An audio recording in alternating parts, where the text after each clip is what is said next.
Welcome. Thanks for joining us on Nationwide. I am Dennis Adegunloye. President Bola Tinubu is to attend the 2025 Abu Dhabi Sustainability Week Summit on the invitation of the President of the United Arab Emirates, Sheikh Mohammed bin Zayed Al Nahyan. The President will depart Abuja for the summit tomorrow, January the 11th. The summit will bring together global leaders to accelerate sustainable development and advance socio-economic progress. President Tinubu will be sharing his administration's reforms, including those related to energy sufficiency, transportation, public health and economic development, and will seek collaborations with global players at the summit. The Nigerian leader and his entourage will also meet with the Emirates leadership to discuss issues of interest affecting the two nations. In a statement by the Special Advisor to the President on Information and Strategy, Bayo Onanuga, the Minister of Foreign Affairs, Ambassador Yusuf Tuga, and other senior government officials will accompany the President at the event. The President will return to Nigeria on Thursday, January the 16th. Meanwhile, President Bola Tinubu this Friday joined other Muslims and the Nigerian Armed Forces for a special Jummah prayer at the National Mosque, Abuja, as part of activities to commemorate the 2025 Armed Forces Remembrance Day. Abdullahi Ajia reports that the Imam of the National Mosque, Professor Ilyas Usman, told worshippers to entrust everything to Allah through sincerity of deeds, prayers and faith, as Allah promises victory for the righteous and faithful. All right, we'll get that report to you in our subsequent bulletins. In the meantime, the Ministry of Defense is set to set up a committee to review the national defense policy to enhance the armed forces' operational effectiveness and professionalism while defending the nation's territorial integrity. Permanent Secretary, Ministry of Defense, Gabriel Aduda, said this at a familiarization tour to the headquarters of the Nigerian Air Force. Defense correspondent Olajide Bello reports that he was received by the Chief of the Air Staff, Air Marshal Hassan Abubakar. The national defense policy of Nigeria has long served as the cornerstone of the country's security and military strategy.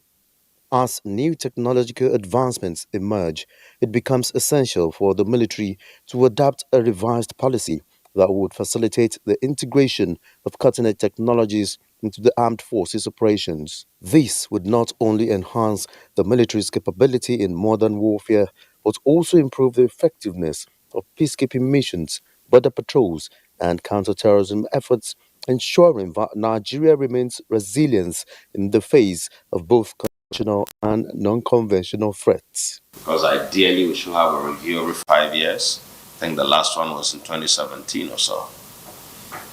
A committee has already been set up. We will try very hard to get this committee running and try to work with timelines to see how much we can achieve very quickly. The MOD has empowered us to enhance our operational readiness, modernize our platforms, and strengthen our personnel capabilities. These efforts have not only elevated the NAV's operational effectiveness, but have also reinforced our ability to respond swiftly and decisively to emerging security challenges across the country.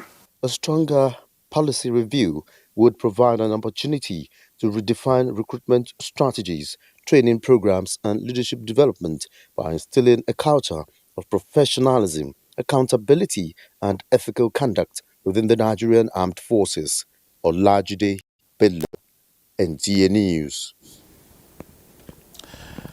Zamfara State Government is seeking greater collaboration with the Ministry of Livestock Development to tame cattle rustling and other security challenges in the state. Governor Dauda Lawal said this during a high-level meeting with the Minister of Livestock Development, Idi Mukhtar Maiha, as correspondent Yusuf Jika tells us. It's another critical moment for the Ministry of Livestock Development to engage key stakeholders in driving home its mandate of enhancing the net worth of 33 trillion naira resources domiciled in the industry. And the Zamfara State government is one of the early callers to the new pact, which aimed to promote security, create jobs, and utilize the huge potential lying fallow in the state and its surroundings. It's a state that is trying to come up with a lot of initiatives and keep the young talent pool off the street. And if we're able to do that, that will go a long way in solving multiple problems.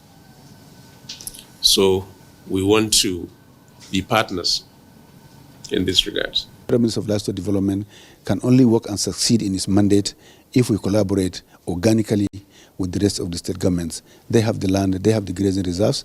Also, the animal resources are also resident, domiciled in those states. But I do believe that this is just a very, very good development for us to come going forward. As a first step measure, the government reveals plans to adopt a civic approach in dealing with challenges militating against the growth and development of the sector. In Abuja, Yusuf Jika, NTA News. And in a move to combat rampant theft of the nation's resources, the Nigerian Navy has intercepted a vessel conveying about 20,000 litres of what is suspected to be crude oil. Commander Nigerian Navy ship Jubilee Commodore Martins Frakroga made this known at the Naval Forward Operating Base Ibaka during interactions with newsmen. Oba Heinzins tells us more. Oil theft and other economic sabotage change government revenues for developmental programs. So, the recent operation against oil theft underscores the Nigerian Navy commitments to protection of government critical infrastructure and resources along the eastern waterways. On the 7th of January, at about 0500, two boats were observed approaching one of the oil wells in the Gulf of Guinea. NNS Ikulu was vectored towards the infringement was taking place in one of the wells. When these criminals saw the vessel approaching, immediately they abandoned the boat and fled and ran away.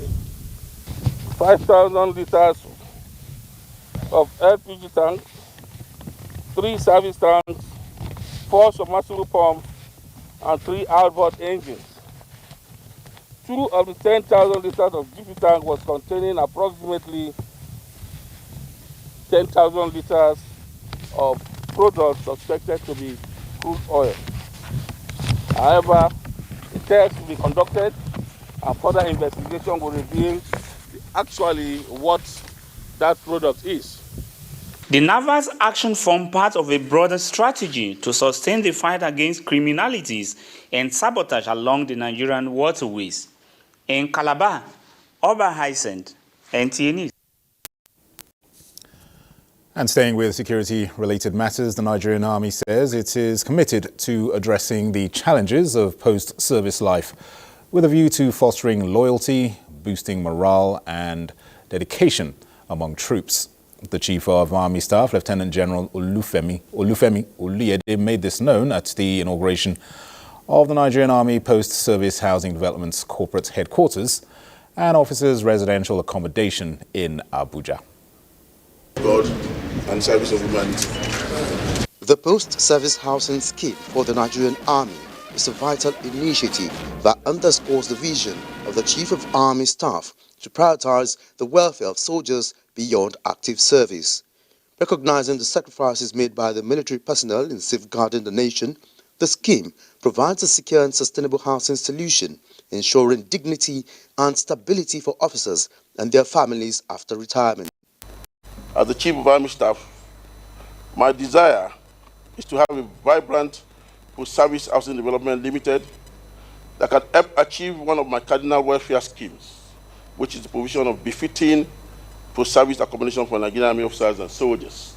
By offering access to affordable housing, the scheme not only enhances the quality of life for retirees, but also serves as a testament to the Nigerian Army's dedication to the holistic well-being of its personnel.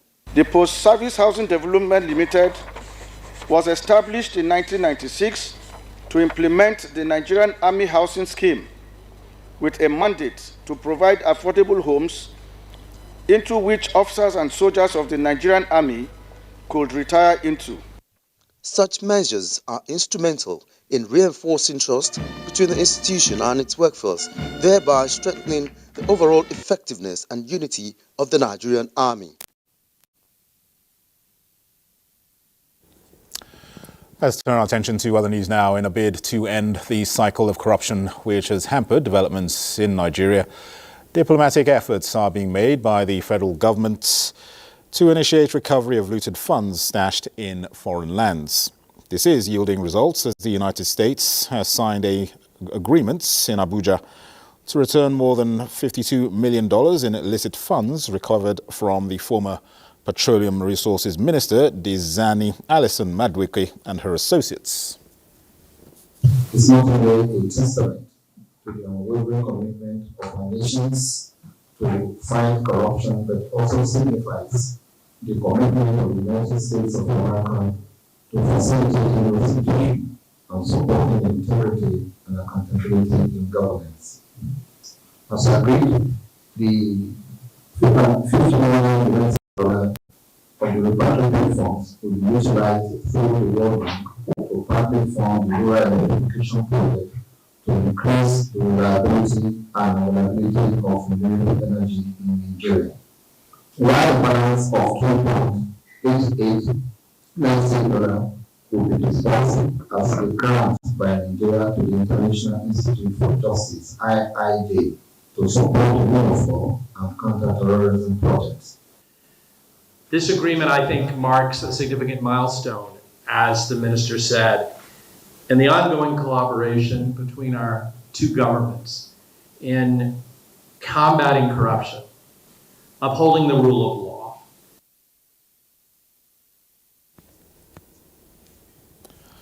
In line with the current administration's intolerance for corruption, the Ministry of Justice says the UN and international agencies on transparency will be involved in monitoring the expenditure of the recovered funds. The new Vice-Chancellor of the University of Abuja, Professor Aisha Sani Maikudi, has assured the university community of running an inclusive administration with an open-door policy. This, she said, during her maiden academic session with heads of departments, deans, and the institution's Senate members. Professor Maikudi, who is not oblivious of the tasks and challenges ahead, believes that cooperation and contribution of all, which is ready to leverage, are required to realize the objectives of the founders of the university. During my term as the acting Vice-Chancellor, you all gave me the support I needed. You helped me succeed. Very impactful period. Everything I've achieved, I couldn't have done it alone. Getting on this seat again, I want us to continue to work together to make this place a beacon of success and innovation. As Senate members of University of Abuja, the process that led to your emergence as Vice-Chancellor of University void of no violation of any extant law. The beginning of wisdom is to reconcile. Look, 5 is the number. Please try as much as possible to bring them in. So, because you need them, we need them, the University of Abuja needs them. You don't have the chance and the luxury of sleeping. Please, I want you to be strong because the job is tough. You are dealing with professors. So the job is not easy and it's not going to be easy. You need to be tough. A 42-year-old international law scholar, Professor Aisha Maikudi, emerged top to clinch the position among 9 of her colleagues who contested for the Vice-Chancellorship last week. Let's now head over to our Lagos Network Centre, where Jennifer is going to take over for a few moments. Hello, Jennifer.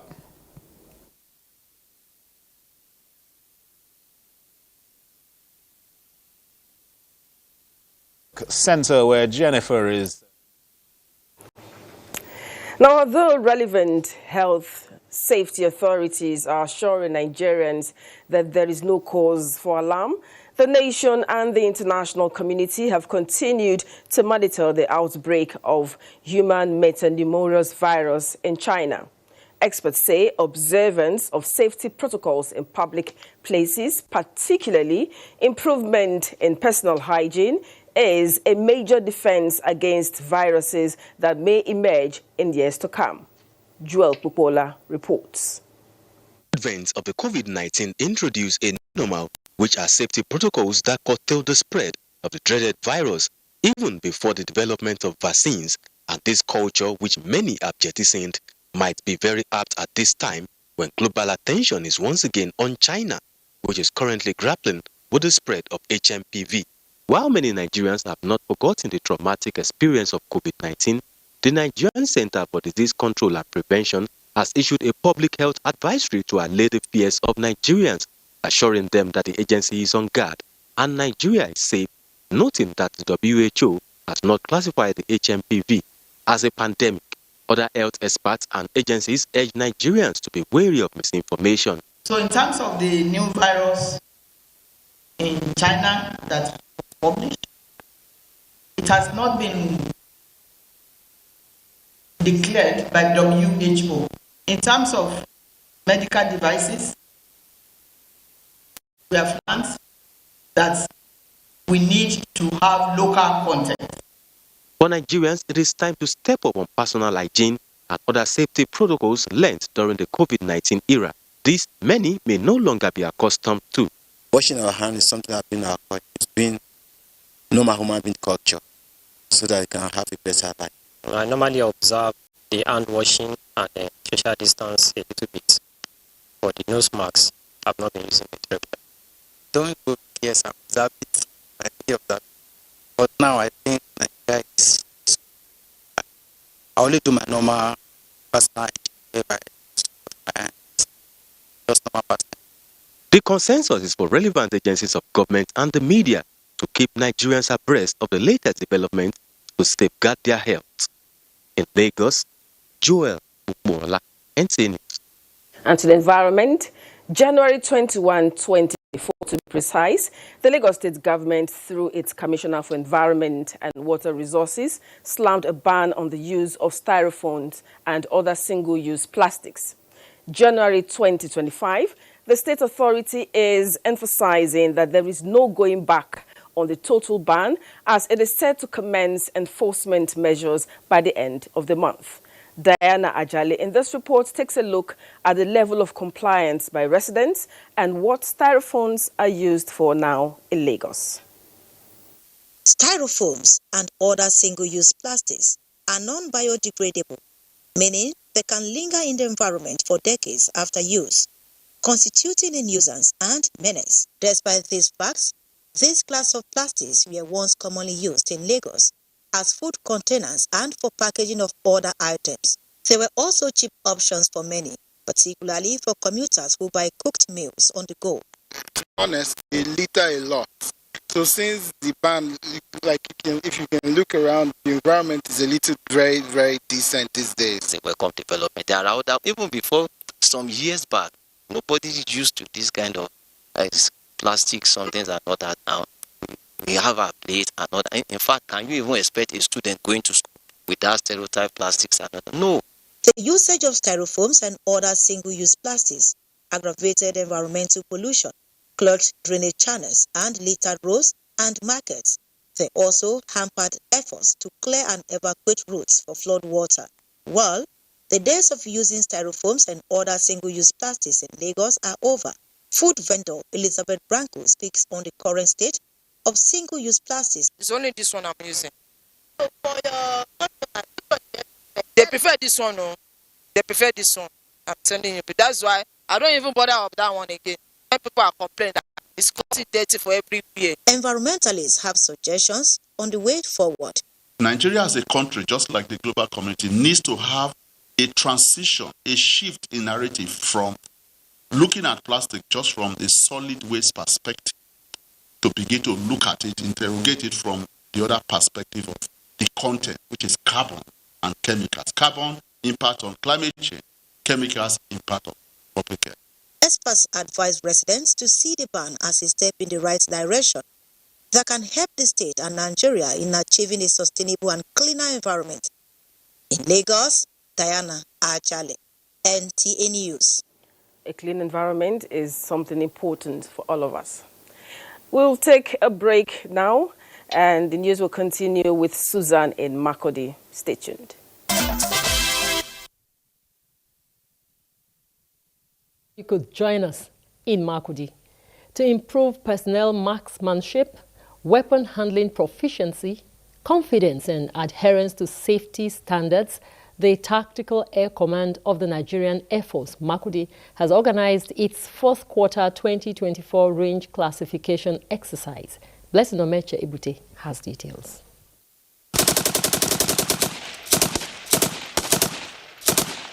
Marksmanship is an important skill for military personnel, and as such, constant practice through training is key. The fourth quarter small arms range classification exercise organized at the Headquarters Tactical Air Command of the Nigerian Air Force, Makurdi, is a routine military exercise aimed at improving the standard of weapons handling and marksmanship skills of personnel. Air Officer Commanding Tactical Air Command, Makurdi, Air Vice Marshal Elijah Ibiowe, reiterates the command's resolute commitment to prioritizing operations, personnel welfare, training, and administration. Today's exercise will not only test marksmanship skills, but will also assess our strategic thinking, teamwork, initiative, and mental toughness under challenging conditions. I am confident that each of you will rise to the occasion and showcase the highest levels of professionalism, discipline, and excellence. Deputy Governor Sam Ode commended the Nigerian Air Force for its professionalism, dedication, and sacrifice to ensuring peace and stability in Benue State and Nigeria in general. We as a state will provide the requisite avenue and will also welcome great ideas, innovations, advancements, recommendations, services, and suggestions of the security agencies in tackling all forms of threats in Benue State. High points of the event was the range shooting by the special guest of honor and other dignitaries present. In Makurdi, Blessing Omeche Ibute, NTA News. The Nigerian Security and Civil Defense Corps, Benue State Command, has assured members of the public of protection of critical national assets in line with its core mandate. Public Relations Officer of the Command, Superintendent of Corps, Michael Ejeliku, reiterated this while parading 2 suspects for illegal possession of firearms. Blessing Omeche Ibute again reports. Following strong directives to provide watertight security across the nation during the trial, the Benue State Command of the Nigerian Security and Civil Defense Corps had deployed officers and men to various parts of the state. During a search operation in Ikonge, Kwande local government area, after credible intelligence, operatives of the Corps intercepted 1 Yolumu Peter for illegal possession of firearm. Briefing journalist, Public Relations Officer, NSCDC, Benue State Command, Michael Ejeliku, says the suspect's confessionary statements upon investigation led to the arrest of a second suspect, Kine Tileshima. That the Nigerian Security and Civil Defense Corps, Benue State Command, we leave no stone unturned. We have resolved with other security agencies in this state that here is no more a safe haven for any form of criminality. The command is investigating the matter, and of course, we are going to do all due diligence, and we want to assure you that these suspects will be charged to court, and we'll continue to do this to ensure that Benue people sleep. He also appreciated the efforts of Governor Hyacinth earlier in addressing security challenges in the state by the donation of 6 Hilux vehicles and 20 motorcycles to the State Command for effective surveillance. In Makurdi, Blessing Omeche Ibute, NTA News. And that does it from Makurdi. It's back to Dennis in Abuja for more on Nationwide. Many thanks, Susan. Now, last year, the Kwara State Governor Abdulrahman Abdulrazak inaugurated a film studio in Ilorin as part of efforts to transform the state's economy with focus on job creation and youth employment. Shola Wahid reports that the studio is poised to contribute to elevating Nigerian cinema to greater heights. The Kwara State Sugar Factory Film Studio is a giant stride towards innovation and creativity, heralding a new era in the country's film-making landscape. The film studio also aimed at advancing the arts and entertainment sector within the state, across Nigeria and entire Africa. It has state-of-the-art facility with customized sets of living room, bedroom, hospital, classrooms, police station, and other world-class amenities. Managing Director of the Sugar Factory Film Studio, Benga Titiloye, explained that the film studio has top-notch facilities with capacity to audition and train people. This studio, what is it about? We have a news studio here, we have a podcast studio here, we have film studio, we have a sound stage for concert studio here. All of them are indoor. You understand? So there's absolutely nothing you want to do in film that you can't achieve here. The government has built this place. It's left for the private sector to play so part.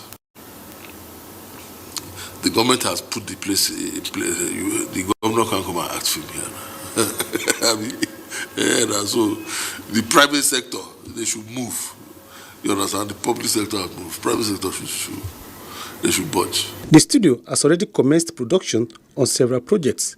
In Ilorin Shola Wahid, NTA News. Well, Shola Wahid is standing by in the film studio to tell us more about the economic potentials of the centre. Hello, Shola. Quite some impressive areas that we saw in that your report in the studio. Just give us an idea of what is expected in this film centre and how is it going to benefit Kwarans and, of course, Nigerians generally. Thank you very much. The Kwara State Governor has invested massively in the film industry. Presently, we are in one of the studios of the Sugar Factory Film Studio. Now, the potential here is that it is capable of attracting money, huge revenue for the government. There's an ample opportunity for job creation by the state government. This place has state-of-the-art facilities. I have gone around, I've toured the whole place. It's like any other place, any other studios of the world. Now, the revenue generation that will accrue to the state is in millions. Last year in 2024, the money that Nollywood made in cinema was 11.58 billion naira.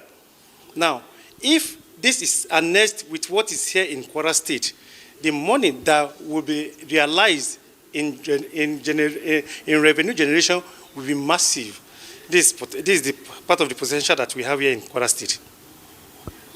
Right, Shola, the managing director said there in your report that obviously the government has done its part, but we're now hoping for input from the private sector. Any developments regarding this?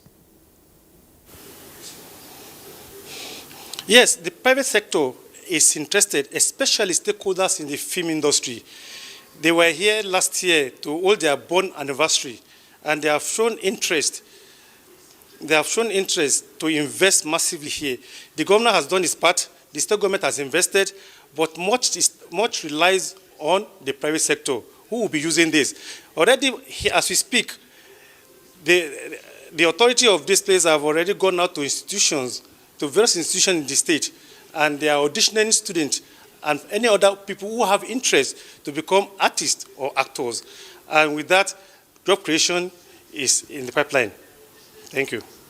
All right, Shola, many thanks for giving us the updates on that, and we certainly look forward to how things develop with the studio. Thank you.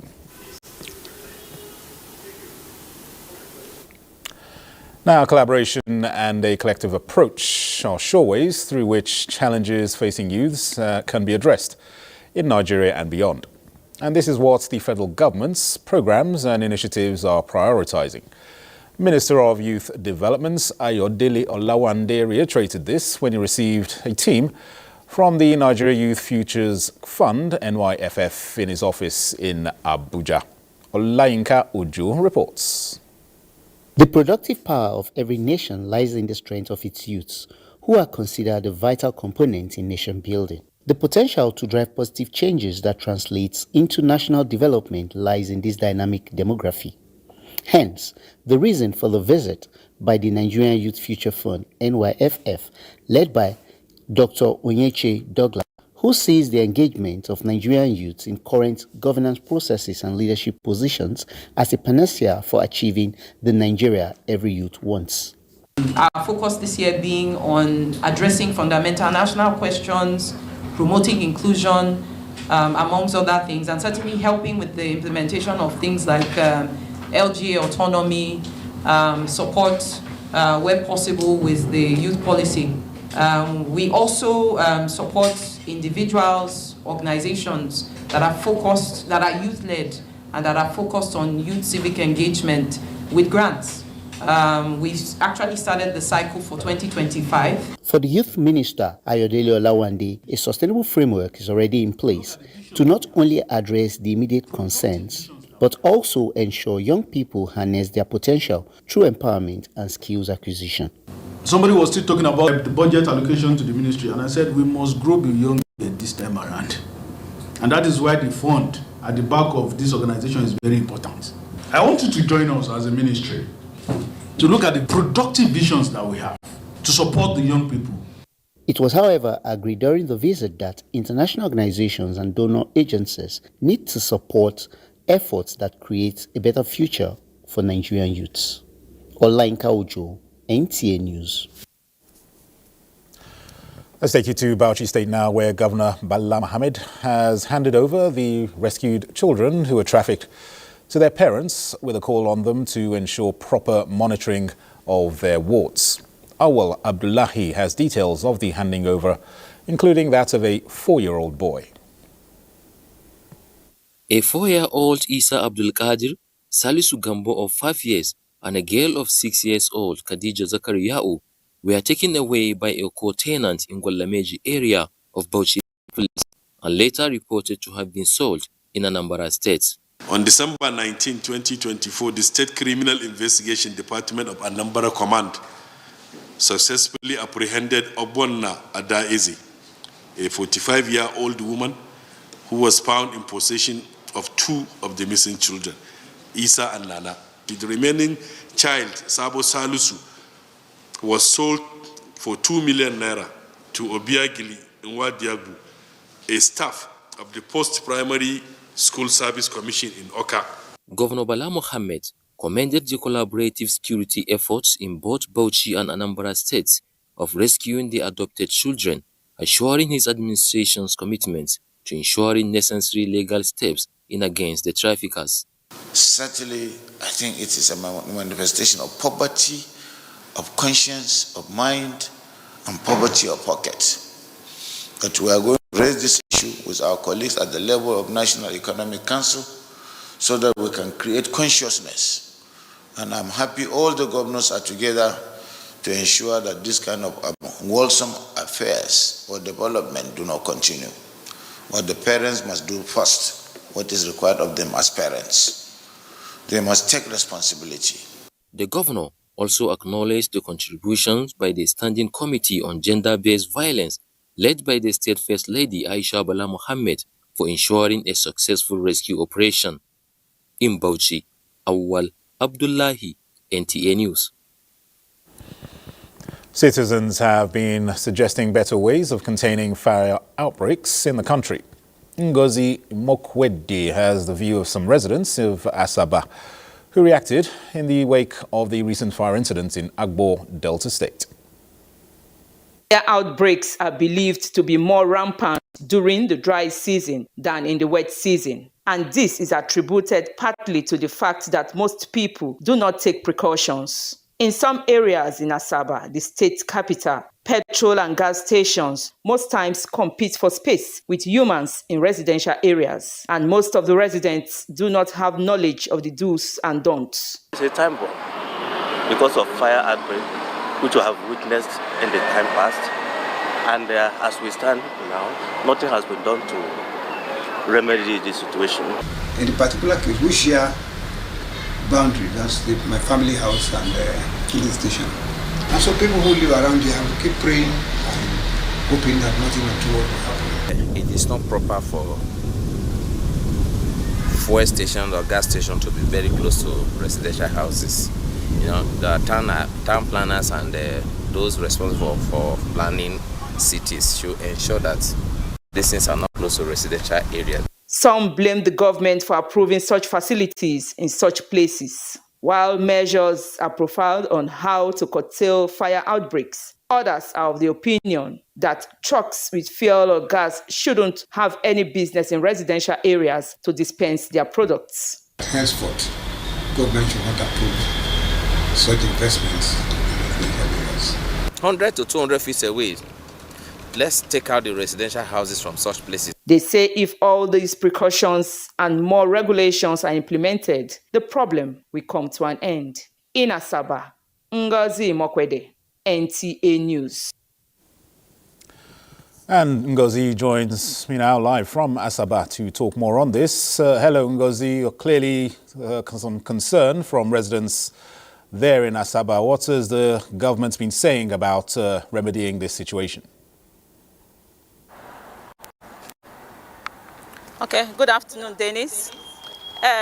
We went round again to get reports. You know what happened recently in Agbo? The people are saying that if only the government was able to curtail the issue on time, that wouldn't have happened. That it is wrong for petrol tankers to ply the streets where people are living. And it is also wrong to recite for us to have gas plants close to our houses or filling stations close to our houses. So the people are appealing to the government that laws should be enacted so that this kind of issues shouldn't repeat itself. Just a few days after the Agbo incident, behind me, if you look closely, you see the electric pole caught fire. You won't believe that this particular place, they sell gas in this is a gas outlet where they sell gas. And a customer came in to fill his cylinder, and before they knew what was happening, the thing caught fire. And look at the pole, and look at the electric cables. It was just God. So they are appealing to the government, they are calling on the government that laws should be enacted and offenders should be punished, that no one should buy close to residential area. So maybe in the days to come, there will be a report telling you, Dennis, or other Deltans or Nigerians, what the Delta state government have decided to do. All right, Ngozi, many thanks for that. Certainly, clearly some issues of concern over there, and we certainly hope the swift action will be taken to improve on this situation. Thank you, Ngozi. Thank you, Dennis. All right, it's now time to head over to our Enugu Network studio where Chika Okorie is standing by. Hello, Chika.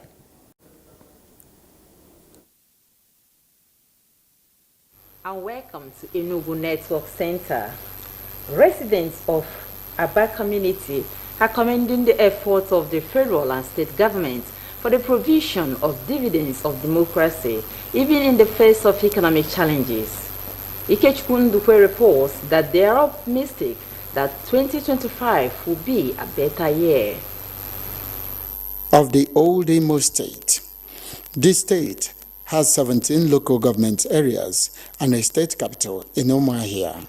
Aba, the commercial city of this state, has suffered neglect in infrastructural development, health delivery, and revamp of its educational sector.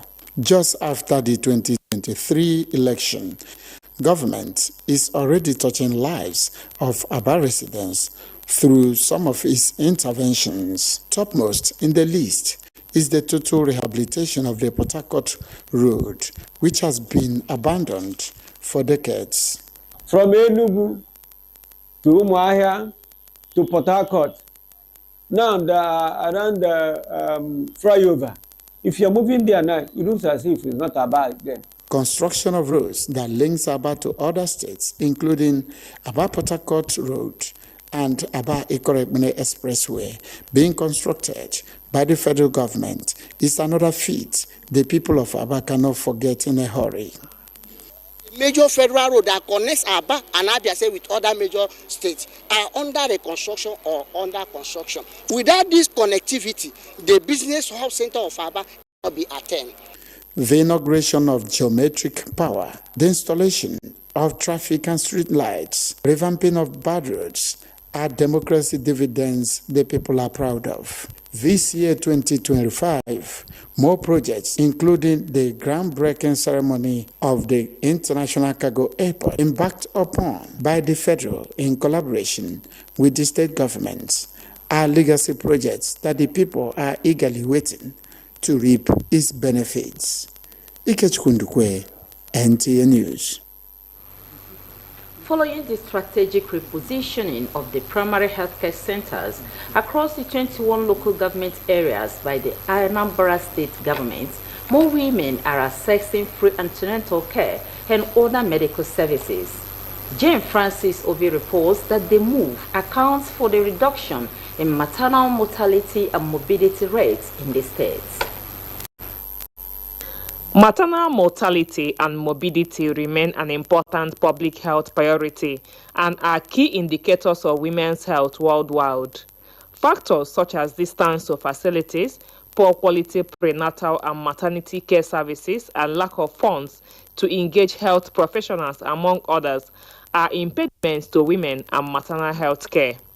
To record a substantial reduction in maternal mortality and morbidity, the Anambra State government has ensured a well-equipped primary health care centers in the 21 local government areas in the state and offered free antenatal care for pregnant women. One of the review we did found that most of these women present very late to the hospitals after delivering at home or in a traditional birth area with consequent mortality or morbidity, as the case may be. So after we did that, we started this free delivery. The governor pronounced there's no one in Anambra State to deliver paying anything. With this offer, many women in Anambra State are now accessing health care irrespective of their financial status. Governor Soludo used to provide drugs. We give them antenatal drugs, and it is given free of charge. He made everything almost easier and possible for us. I entered theater. They treat me normal. However, to achieve zero casualties in maternal health care, efforts should be placed on long-term community health education, family planning, and women's empowerment, while skilled care before, during, and after childbirth should be improved on. In Oka, Jane Francis Obi, NTA News. That's all we have for you today. Let's join Dennis in Abuja for more on Nationwide.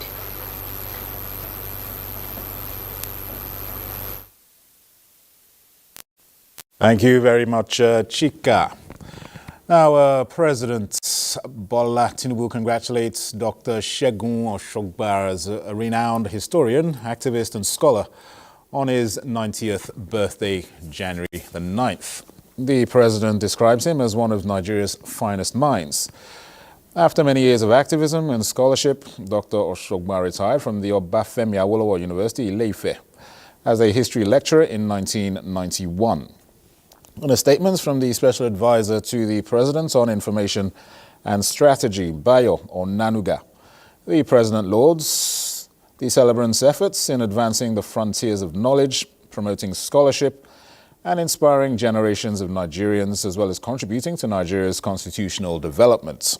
He recalls his membership in the committee that drafted the 1979 Constitution, which laid the foundation for the Second Republic. When Dr. Yusuf Bala Usman produced a minority report recommending no immunity clauses for presidents and governors and a minimum age of 30 to be eligible to run for office, which military governments rejected the entire report at the time. President Tinubu thanks Dr. Oshogbar for his intense patriotism in serving the nation and prays to God Almighty to grant him many more years in good health. All right, you're still on to Nationwide. We'll take another break. Stay with us. We'll be back in a moment.